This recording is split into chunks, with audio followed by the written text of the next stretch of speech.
Insert ট্যাবের মধ্যে আজকে আমরা যে টপিকটা দেখাবো সেটা হচ্ছে ওয়ার্ড আর্ট।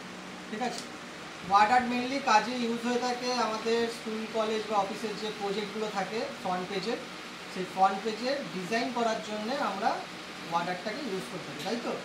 এছাড়া আরেকটা জায়গায় ইউজ করে থাকি কোথায়, কোনো জায়গায় আমাদের যদি বড় বড় করে নাম লিখতে হয়, মোটা করে লিখতে হয়, তো আমরা সেটাকেও আমরা কী করতে পারি, নর্মালি লিখে তাকে বোল্ড করে লেখার সাইজ বড় করে করতে পারি। তার চেয়ে বেটার আমি যদি কালারফুল যদি করতে চাই, আমার বেস্ট হচ্ছে ওয়ার্ড আর্ট অপশান বেছে নেব। কীভাবে করবো, তো ফার্স্ট টপিকটা আমি আগে দেখাচ্ছি। ওয়ার্ড আর্টের মধ্যে স্কুল কলেজের ফ্রন্ট পেজ ডিজাইন করে কীভাবে সেটা আমি দেখাচ্ছি। ঠিক আছে, তাহলে আমি দেখাচ্ছি। দেখো, প্রথমে আমি পেজ নিয়েছি, নেওয়ার পরে আমি ইনসার্ট ট্যাবে গেলাম। ইনসার্ট ট্যাব থেকে আমরা চলে আসছি এখানে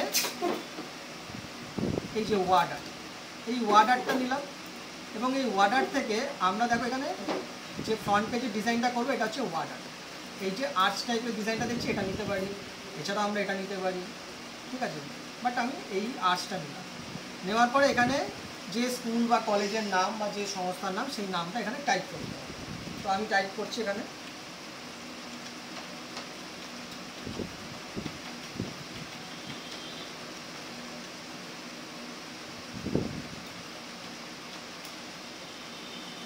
টাইপ হয়ে যাওয়ার পরে আমি এখানে ওকেতে ক্লিক করছি।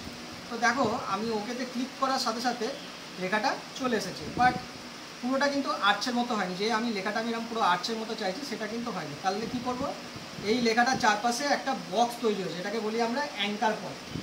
টোটাল অ্যাঙ্কার পয়েন্টের সংখ্যা কটা, 8খানা। দেখো, এদিকে 3টে আছে, উপর নিচে 2টো আছে 5টা, এবং শেষের দিকে 3টে আছে, টোটাল 8টা। এবারে আমরা এই অ্যাঙ্কার পয়েন্টটার যে কোনো একটি অংশ ধরে যদি নিচের দিকে ড্র্যাগ করি তাহলে আমরা দেখতে পাবো এটা ক্রমশ আর্টসের মতো হয়ে গেছে। তো আমরা এরকম অনেক স্কুল কলেজের ফ্রন্ট পেজে আমরা এই ডিজাইনটা দেখতে পাই। তো আমরা এরকমভাবে ডিজাইনটা করতে পারি। এরপর যদি মনে হয় যে আমরা এটাকে কালার দেবো, তো কালার দিতে গেলে আমরা চলে আসবো উপরে, দেখো ফরম্যাট ট্যাব বলে একটা অপশান রয়েছে। এবার সেই ফরম্যাট ট্যাব থেকে এখানে সেভ ফিল বলে একটা অপশান পাচ্ছ।